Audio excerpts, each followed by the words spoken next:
네, 저는 민주유공자법을 발의한 우원식 국회의원입니다. 엊그제 그 상임위 소위에서 이 민주유공자법이 통과돼서 오늘 유가족 유가족분들이 오늘 그것과 관련된 말씀을 드리려고 이 자리에 소개의원으로서 이 자리에 섰습니다. 이 법은 참 오랜 기간 동안 토론도 하고 논쟁도 한 법입니다. 그런 과정에 여러 가지가 변화가 있었는데 그중에 가장 중요한 것은 셀프 보상이다라고 한 비판에 대해서 셀프라는 게 없다. 국회의원들이 이 법을 만들면서 이 법의 혜택을 받을 사람이 전혀 없고 그리고 혜택을 받기 위해서 하는 것이 아니다라고 하는 것이 분명하게 드러났고요. 또 이 법 국가 유공자들이 받고 있는 여러 가지 국가로부터의 그 혜택이랄까요? 아니면 예우랄까? 이런 조항에 있어서도 여러 가지 논쟁이 있어서 법안 심의하는 과정에 금전적 보상이랄지 아니면 직장이나 진학에 있어서 받는 혜택 이런 것들은 법안에서 모두 빼내므로 해서 그런 혜택을 위한 법안이 아니라 민주화 운동 과정에 희생당한 목숨을 잃고 다치고 또 실종된 분들에 대한 명예회복을 위한 법만을 남겨놓은 그런 명예회복법이다 이렇게 말씀드릴 수 있을 정도로 큰 변화를 했습니다. 또 그리고 이 법과 관련해서 최근에 일부 언론과 또 국민의힘에서 국민의 상식에 맞지 않는 그런 분들이 유공자가 될 수 있다라고 이야기를 했는데 그것 역시 법을 살펴보면 충분히 그런 얘기를 하기가 어렵습니다. 국가보안법이나 내란죄, 외환죄, 살인죄, 폭처법 위반죄, 특경법 위반죄, 성폭력 위반죄 이런 것들은 원천적으로 배제되어 있기 때문에 그렇습니다. 그래서 문제 제기했던 그런 부분들에 대해서는 유공자가 되기가 원천적으로 되지 않고 그거는 국가 유공자에서 일반적으로 제외놓고 있는 것이기 때문에 저희가 법안에서도 그렇게 담았다라고 하는 것을 말씀드리고요. 그래서 다시는 법안이 그럼에도 불구하고 왜곡해서 언론에 나가지 않도록 했으면 좋겠다는 것이고요. 또 최근에 보훈처에서 이 법을 깜깜이 유공자법이다 이렇게 얘기를 하던데 전혀 그렇지 않습니다. 이 법은 829명의 심사 대상이지만 보훈처가 필요하면 보훈부 내의 절차에 따라서 재심의도 할 수 있기 때문에 얼마든지 보훈처가 누가 대상이 되는지를 충분히 알 수 있습니다. 그래서 이 법을 막기 위한 괜히 이념적인 접근을 통해서 이 법을 막기 위해서 그렇게 하는 것은 왜곡이고요. 이것은 우리 대한민국의 발전해 오는 데 있어서 그 나라를 지킨 분들 또 나라의 독립을 찾기 위해서 노력한 분들 또 우리 사회에 이런 성장을 만들어내는데 크게 기여한 분들 또 우리나라의 민주주의 어디 외국에 나가면 우리나라에 대해서 크게 인정하고 또 대한민국 대단하다 그러는 게 우리나라의 빠른 민주화와 빠른 산업화 이런 거 아니겠습니까?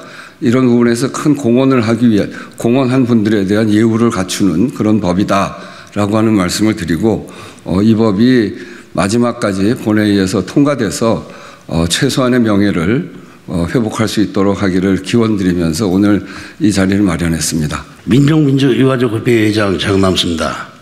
여러 기자 여러분, 우리나라는 불행히도 이 권위적인 정권, 즉 온당하지 못한 정권이 있었습니다. 일본군 장교 출신의 박정희 쿠데타와 군부에서 상관을 걸어내리고 했던 군사 독재가 있었는데 그 시대에 젊은 피를 가진 젊은이가 한가하지 않는 데는 대한민국 사람이겠습니까? 거기에 한가함으로 인해서 독재정권을 무너뜨리고 민주주의를 되찾기 위해서 분신, 투신, 활복, 절탄에 맞고 고문해 죽고 이랬던 분들, 이런 분들의 역할로 인해서 대한민국 민주주의가 여기까지 왔습니다. 지금 기자 여러분도 그 덕에 지금 덕을 보고 있습니다. 정치하는 분들도 87년 호를 철폐하고 민주주의 법이 만들어지지 않았더라면 지금 이 민주주의를 누릴 수 있었겠습니까? 그런데 우리나라 민주주의를 여기까지 끌어올리는데 자기 몸을 불태우고 자기 몸을 희생해서 죽었던 이분들에 대한 예우를 안 한다는 것은 우리 국민으로서 빚을 지고도 갚지 않는 거나 똑같습니다. 그런데도 지금 현재의 여당 이분들은 수구 세력이라고 나는 봅니다. 일제 협력하던 그분들의 자녀들이 또 커가지고 부와 권력을 다 거머쥔 이분들을 보호하자는 것. 만일 부와 권력을 가진 기득권을 보호하게 되면 일반 서민은 반대급식적으로 손해를 보는 거 아닙니까? 그래서 이 법을 만들려고 하니 그 당에서 민주자만 들어가도 반대를 합니다. 그런 입장에서 꼭 만들어야 되는 법은 만들어야 되지 않습니까? 그래서 국회에서 이번 이 법안 소위에서 이 법 통과된 걸 정당하다고 보고 국민의힘도 본회의에서 반대하지 마시고 공정하게 이분들에 대한 업적을 인정해서 민주유공자로 만드는데 반대하지 말아줄 것을 부탁하고 기자 여러분들도 기사 좀 잘 쓰세요. 왜 애국에 썼어요? 이 정당성을 여러분 알고 있잖아요. 자, 잘 부탁드리겠습니다. 고맙습니다. 쉬운 얘기부터 하죠. 헌법, 법률, 법률에는 또 시행령, 시행규칙이 있고 그 밑에 지방정부의 조례가 있습니다. 이건 아마 어린 학생들도 다 아는 얘기죠. 이런 걸 법률 체계라고 그러는데 그것 외에도 일반 법률에는 일반법과 특별법이라는 것이 있습니다. 예를 들어서 형법이 있고 특정 범죄가중처벌법, 특가법이라고 하죠. 이런 것이 있습니다. 그래서 형법상 뇌물죄를 범했다 하더라도 특가법상 뇌물죄로 우선해서 처벌합니다. 그래서 특별법 우선의 원칙이라고 그러죠. 그것 말고 또 있어요. 기본법과 개별법. 대표적인 것이 사회사업법 이런 것이 있는데 사회복지사업법. 사회복지사업법에 몇 가지를 나눠지어요. 뭐냐면 아동복지법, 노인복지법, 장애인복지법, 한부모가족지원법.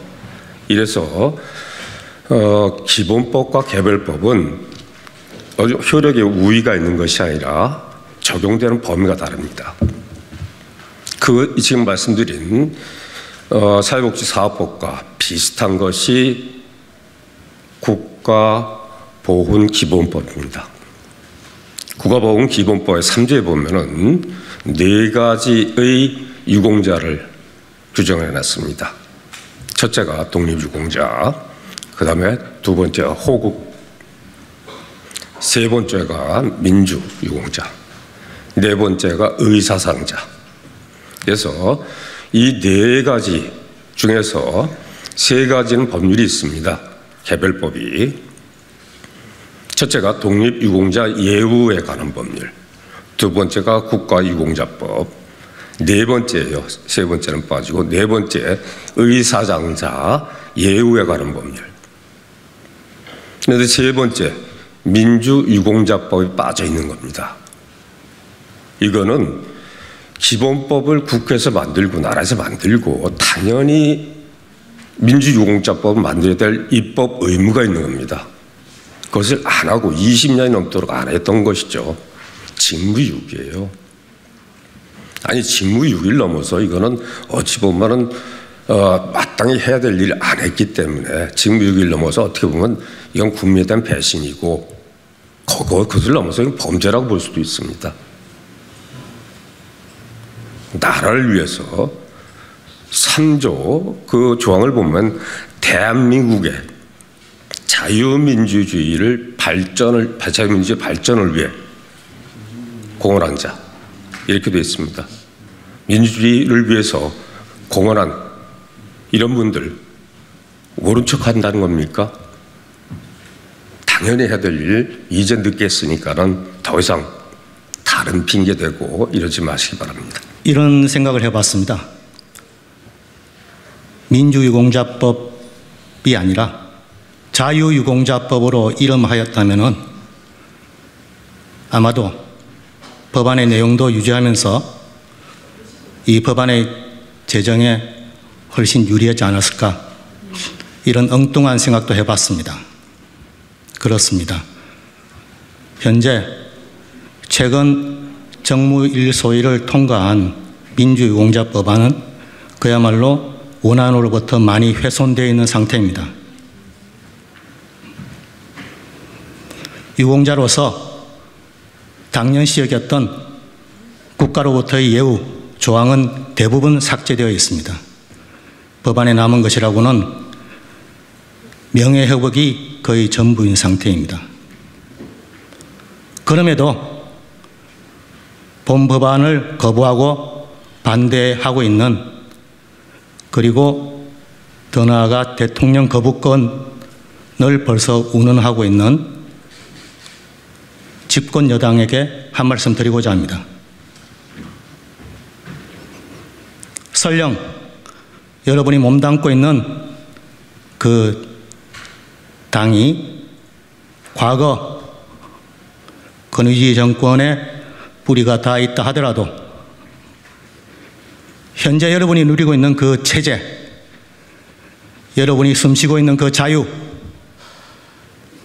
민주유공자법이 칭하고 있는 그분들의 희생이 없었더라면 불가능했을 것임을 기억해 주시기 바랍니다. 아울러 가짜뉴스, 거짓된 정보에 편성해서 혐오를 부추기는 현 상황 중지하여 주시고, 이 땅에 민주주의가 정당하게 제자리 찾을 수 있도록 민주유공자법 제정에 함께해 주시기 바랍니다. 감사합니다. 네, 이한열 기념사업회의 김남주 이사입니다. 제가 사진 하나 갖고 왔는데요. 이 사진은 윤석열 대통령이 이한열 열사 묘비를 어루만지는 사진입니다. 윤석열 대통령과 국민의힘은 이한열 열사 묘비 앞에서 한 다짐을 잊지 말아주시기 바랍니다. 윤석열 대통령은 거부권을 절대 행사해서는 안 됩니다. 거부권은 민주주의를 부정하는 것이고요. 87년 6월 항쟁을 부정하고 직선제 9차 개헌된 우리 헌법 정신을 부정하는 것입니다. 국민의힘 의원들은 이 법이 반정부 시위자를 유공자로 만든다고 비판하셨는데요. 헌정을 유린한 무도한 권위주의 정권에 맞서 저항하고 헌정을 바로 세우려고 희생하고 공헌한 활동이 바로 민주화 운동입니다. 당연히 그분들을 유공자로 예우해야 되는 것입니다. 민주재단에 목숨을 바친 박종철, 이한열 민주유공자가 되는 것이 안 된단 말입니까? 윤석열 대통령은 피로 쟁취한 헌법을 부정할 것 같으면 직선제 대통령 선거에 나오면 안 되었습니다. 거부권을 행사하려고 한다면 윤석열 대통령은 대통령 자리에 있으면 안 됩니다. 권위주의 정권이 무너진 것처럼 국민적 저항에 침몰할 것입니다. 유념해 주시기 바랍니다. 앞에 말씀을 해주신 것처럼 여러분들께서 이승만 독재를 반대했던 4.19도 마찬가지로 국가 유공자가로 모셔지고 있는 과정이고, 또 전두환 정권을 반대했던 5.18도 마찬가지로 국가 유공자로 모셔지고 있는 상황입니다.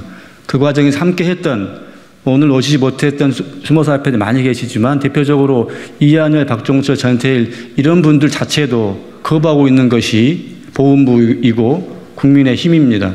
보훈에는 진보와 보수가 없다고 하는 것이 보훈부의 공식 입장입니다. 하지만 그들이 보이고 있는 행태는 분명하게 진보적 인사로 분류되고 있는 민주열사들을 거부하고 있는 것이 사실입니다. 함께 하고 계시는 국민 여러분 그리고 언론인들께서 법안을 조금만 보신다고 하면 이것이 매우 상식적이고 매우 논리적인 법안이고 무리하지 않는 법안이다라고 하는 것을 알 수가 있을 것입니다.